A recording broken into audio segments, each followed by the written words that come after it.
La santé psychologique est la clé d'une vie équilibrée et épanouie. Mesdames et messieurs, bonsoir et bienvenue sur votre émission Capital Santé. Nous nous intéressons aujourd'hui aux violences basées sur le genre et précisément sur leurs conséquences sur la santé mentale. Et pour en parler en plateau, nous sommes avec le psy Kodjo Diankpa et les psychologues cliniciens, docteur Monsieur Diankpa. Bonjour. Bonjour, madame. Des milliers de personnes sont chaque année victimes de violences basées sur le genre, violences sexuelles, physiques, psychologiques, économiques. En bref, les VBG sont monnaie courante de nos jours. Pour avoir des statistiques plus exhaustives du phénomène, on s'est rapproché du docteur Nassirou Araro Kassoumou. Il est directeur de l'Office de la famille, de la femme, de l'enfant, OFFE. Du 1er janvier 2019 au 31 décembre 2023, les statistiques, donc le SIDOFE, révèlent que tout type de violence confondue, les services de protection sociale ont reçu et pris en charge 92 174 cas de violence basées sur le genre, sur les 5 années dont je viens de parler. Et au titre de ces 92 174 cas, il y a 78,35% qui concernent les personnes de 18 ans et plus. Sur ces 92 174 cas qui ont été constatés, nous avons quand même un certain nombre de violences qui pointent en tête. Donc vous avez les violences psychologiques, morales et verbales. Ensuite, nous avons les violences physiques. Après, nous avons donc les violences économiques. Et enfin, en quatrième position, nous avons les violences sexuelles, donc, qui viennent avec 5196 cas. Lorsque nous nous intéressons à l'année 2023, simplement, donc du 1er janvier 2023 au 31 décembre 2023, l'ensemble des services de protection sociale ont reçu au cours de l'année 2023 26 207 cas de violences basées sur le genre, dont 77,28% concernaient les personnes de plus de 18 ans. Et là encore, la tendance que nous avons remarquée en ce qui concerne les 4 typologies de violences majeures sur la période 2019 à 2023, la même tendance a été également observée avec les violences psychologiques et morales qui viennent en tête. Lorsque nous nous intéressons maintenant à l'année 2024, on se rend compte qu'au 31 août, c'est-à-dire pratiquement au premier semestre de l'année, au 31 août, nous étions, en termes de nombre de cas pris en charge par les structures de prise en charge, nous étions à 24 643 cas de VBG qui ont été accueillis. Là encore, sur ces 24 643 cas, il y a 88% qui concernent les personnes âgées de plus de 18 ans et 11%, à peu près 12%, qui concernent les enfants. Alors, bonjour monsieur le psychologue. Bonjour madame la journaliste. Vous venez de suivre avec nous ces chiffres qui sont non moins considérables. Dites-nous, qu'est-ce qui peut conduire quelqu'un, une personne à exercer de la violence à son vis-à-vis? Ce qui peut conduire la personne à exercer la violence à son vis-à-vis, je pense que il y a beaucoup de choses. Beaucoup de choses. D'abord, ça dépend de cette personne qui est devant moi et devant celui sur qui il veut exercer la violence. On peut déjà dire que si cette personne est normale, si cette personne qui exerce violence sur son prochain, est-ce qu'elle est normale? Et déjà, quand on se pose cette question, on rentre un peu déjà dans des troubles. Parce que consciemment, ça ne sert à rien de violenter son prochain vis-à-vis s'il n'y a pas quelque chose. Je me suis dit certainement, il y a une cause. Il y a une cause. Et ça peut varier d'une personne à une autre. Mais on ne naît pas violent, si je ne m'abuse. Non, on ne naît pas violent. On ne naît pas violent. Mais on peut avoir déjà des prédispositions selon le contexte familial. le milieu familial dans lequel l'enfant naît. Parce qu'il y a déjà des personnes où déjà existe la violence dans leur entourage, au niveau des parents. Donc l'enfant qui est né dans ce milieu et qui peut-être a subi des violences peut à un moment donné commencer par développer des violences envers d'autres personnes pour rien de tout. D'accord. Alors dans un couple, parce que là il s'agit de deux personnes qui s'aiment normalement, qu'est-ce qui peut être à la base de violence dans un couple? Lorsque nous rentrons dans le couple, ces violences peuvent avoir plusieurs étiologies. On peut déjà citer 4. Il y a des violences qui peuvent avoir l'étiologie. Quand on parle de l'étiologie, c'est la cause qui va venir de l'intéressé même, l'individu même. C'est-à-dire, nous parlons de violence individuelle, la violence relationnelle, déjà quand ils sont ensemble, et au niveau de la communauté, au niveau de la société. Et si vous voulez que je peux monnayer ces 4 points, lorsque nous parlons déjà de la violence individuelle, et il y a déjà des enfants, déjà la naissance, et au début déjà de leur développement, qui vont subir des violences directes ou indirectes.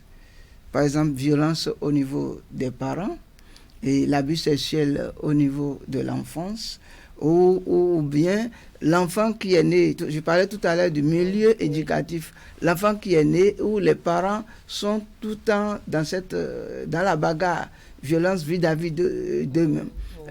Un enfant où le père est là qui ne fait que battre sa mère à tout reprise. Et le contraire toujours, c'est rare. Oui, il y a ça là, ce côté-là. Il y a par exemple le comportement antisocial, la délinquance hors du couple. Quelqu'un qui développe ce comportement, lorsque il va intégrer le foyer, peut avoir de violence envers son épouse. Il y a ce qu'on appelle la consommation de l'alcool et la drogue aussi. Ça, c'est individuel qui peut... Et la gestion de stress peut amener quelqu'un à développer la violence envers son prochain. Et lorsque nous prenons on vient au niveau de la relation, au niveau du couple, il y a ce que nous appelons l'inégalité de pouvoir. L'égalité de pouvoir dans le couple. C'est-à-dire, au lieu de qu'il y ait une codécision dans le foyer, non, on dit que c'est l'homme qui a le dernier mot.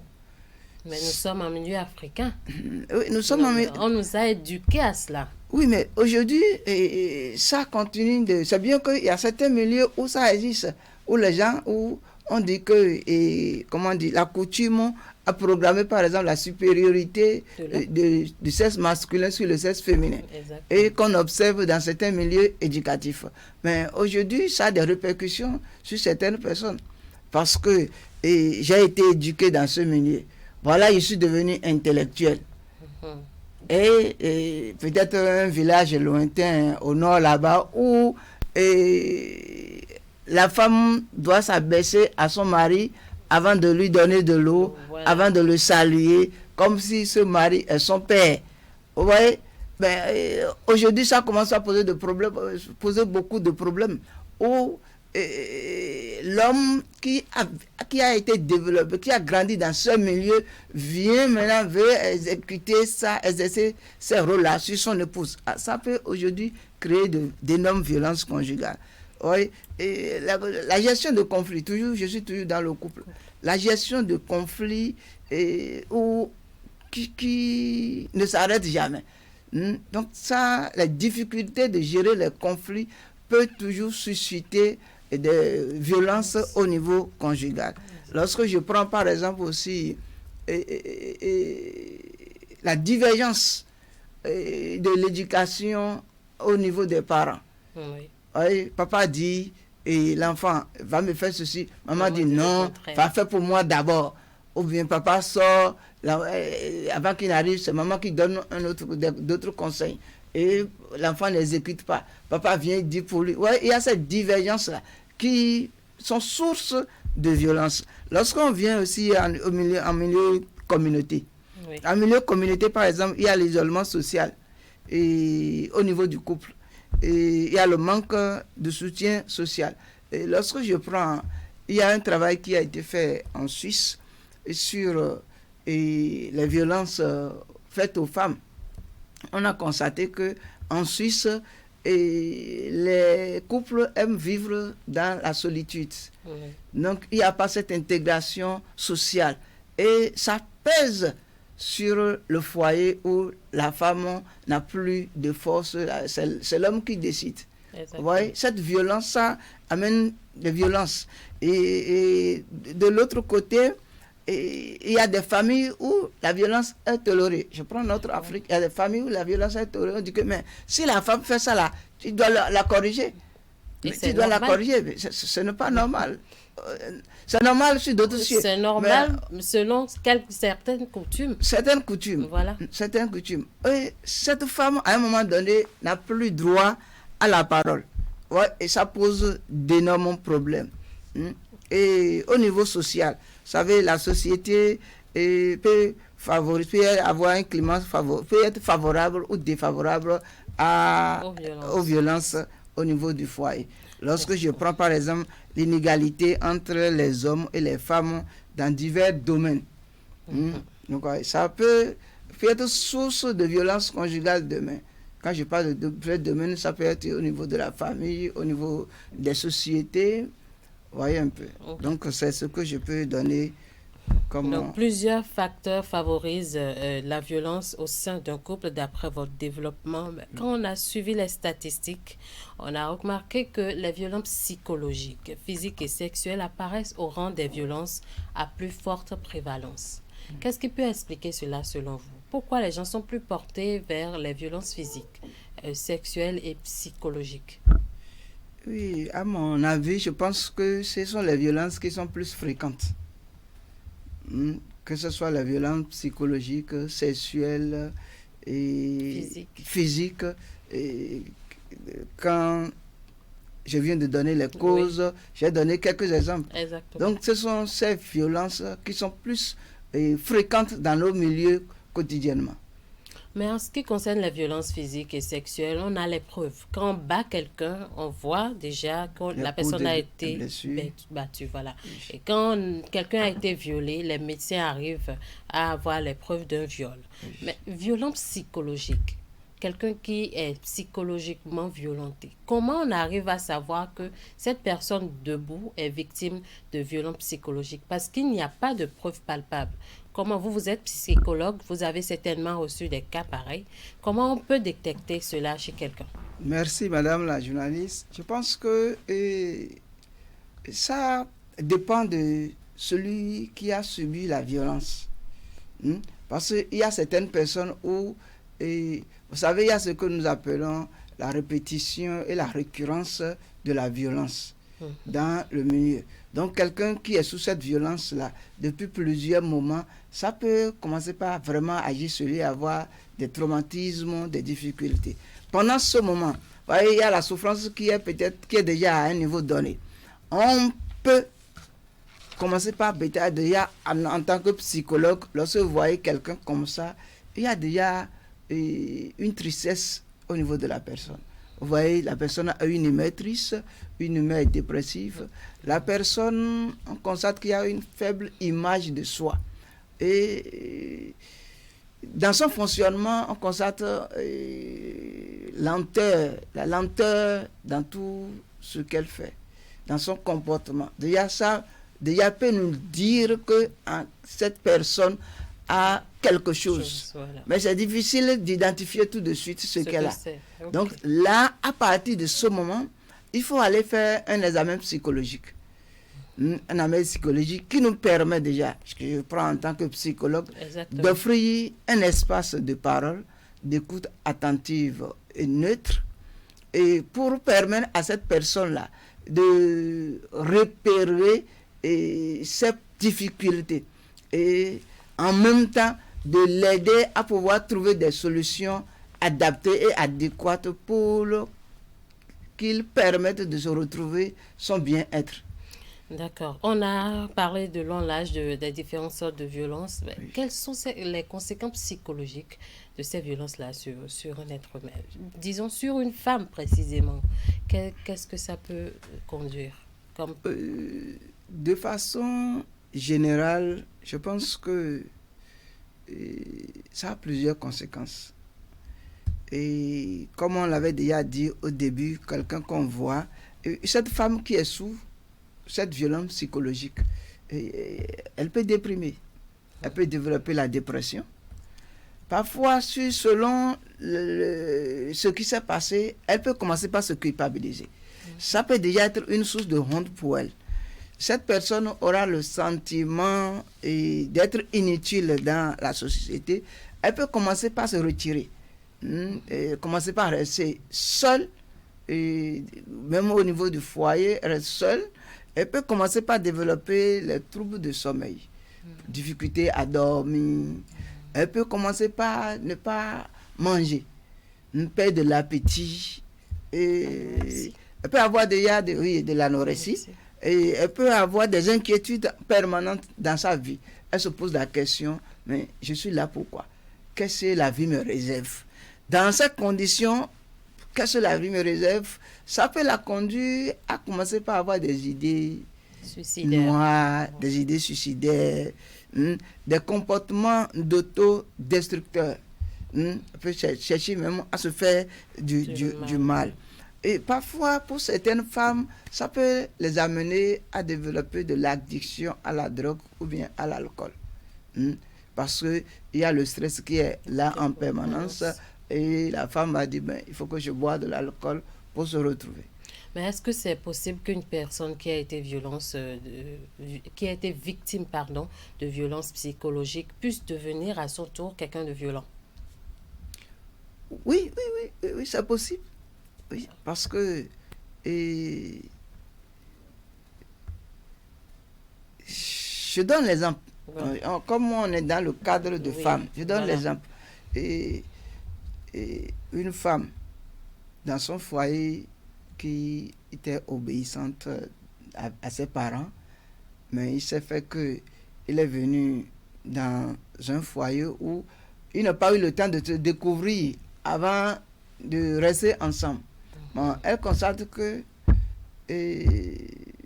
son mari commence à être violent avec elle. Donc, de long en large, au fil des temps, au fil des jours, au fil des années, elle va commencer par être violente envers ce monsieur-là. Même envers les enfants. Voilà. Parce qu'il peut arriver que il y a déjà dans ces conditions où parfois l'homme, à un moment donné, ne reconnaissant plus la valeur de cette femme dans le foyer, ne s'intéresse plus à lui. Donc, elle peut développer ça sur ses enfants, en bastonnant les enfants, en maltraitant les enfants. Parfois, même, dès que le mari vient, c'est devant lui que ces choses se passent. Et parallèlement à ça, un enfant qui a vécu de violence au niveau de l'enfance, dans sa vie, son enfance, c'est ça.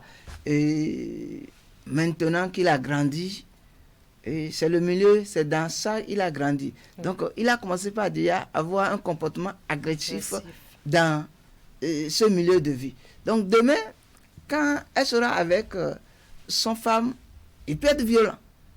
Il peut développer la violence. Ça ne veut pas dire que tous ceux qui ont subi de la violence vont la déverser sur quelqu'un d'autre, ou bien leur famille, ou bien la femme. Non. Mais ça arrive. Généralement, les enfants qui ont...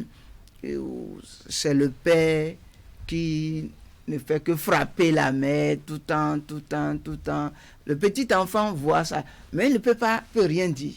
Mais il vit de traumatisme à l'intérieur. Donc, quand il va commencer à grandir, il peut déjà commencer à développer cette violence envers son père même. Je vois. Alors, merci à vous, docteur, pour tous ces éclaircissements. Nous allons marquer une petite pause pour suivre un élément.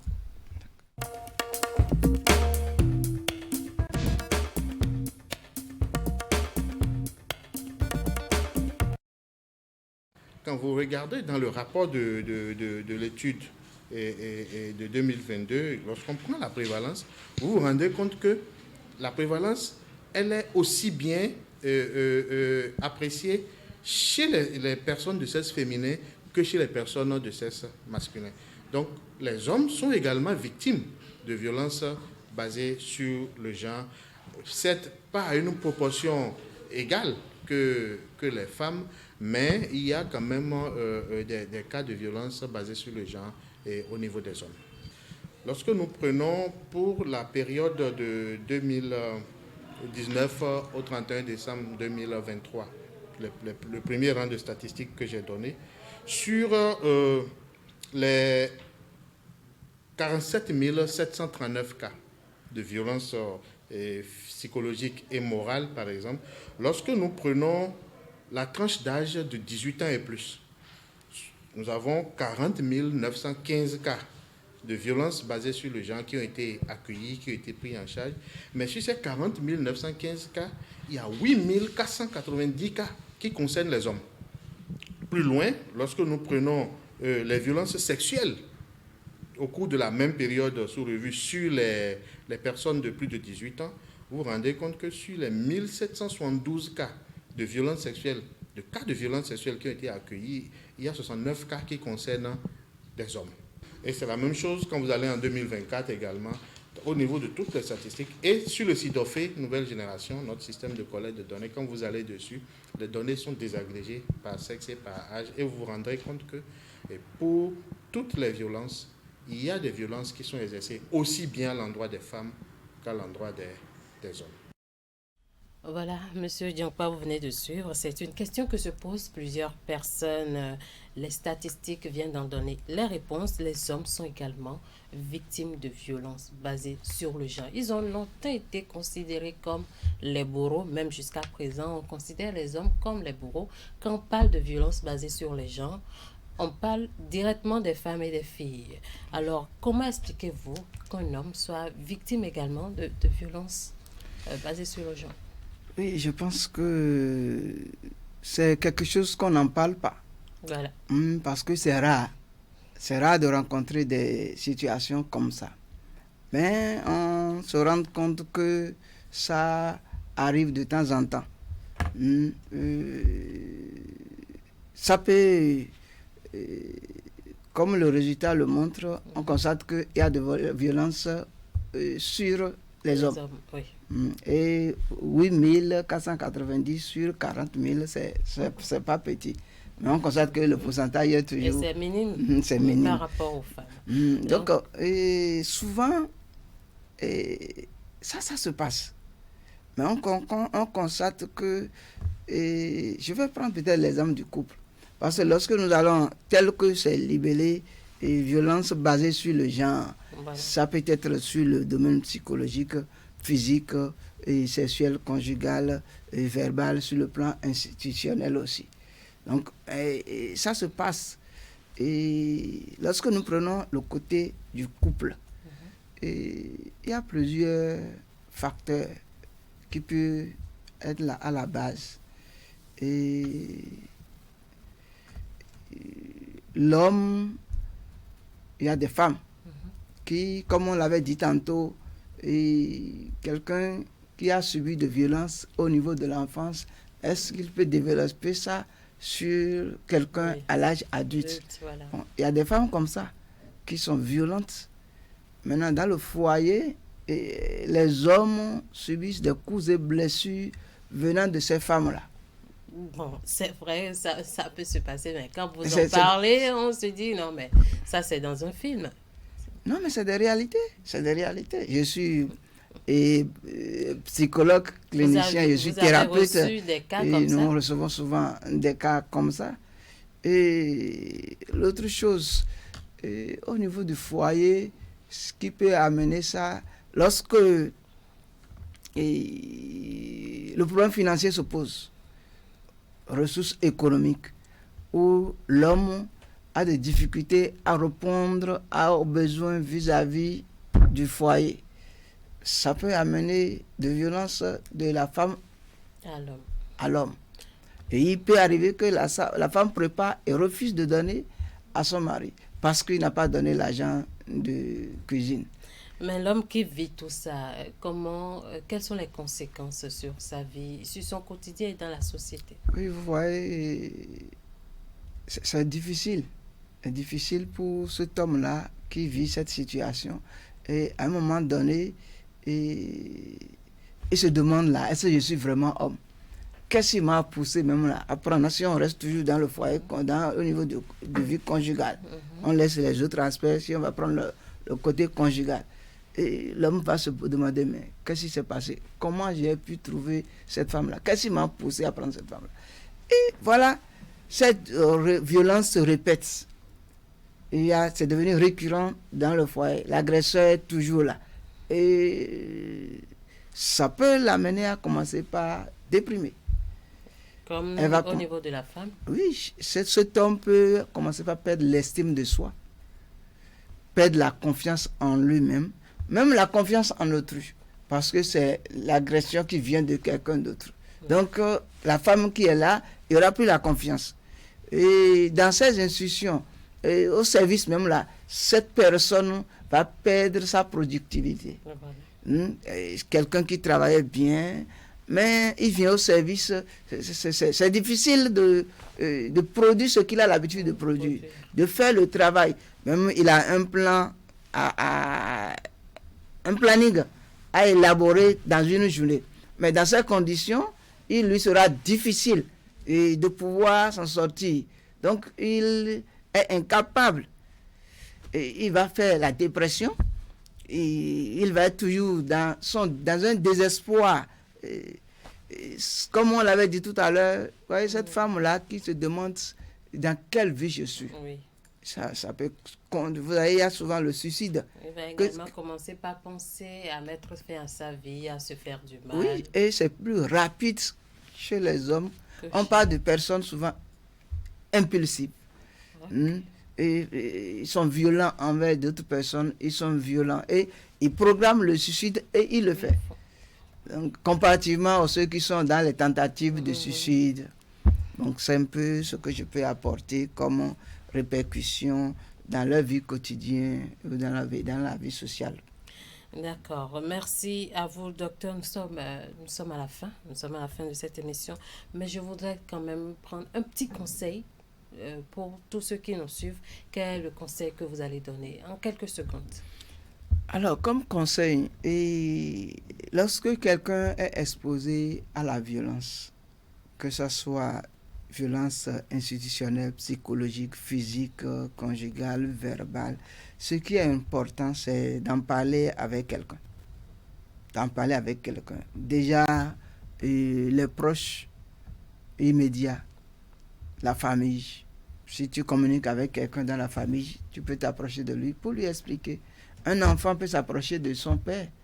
Et une femme, peut-être au niveau institutionnel, problème, elle vient à la maison, elle peut s'approcher de son mari pour lui en parler.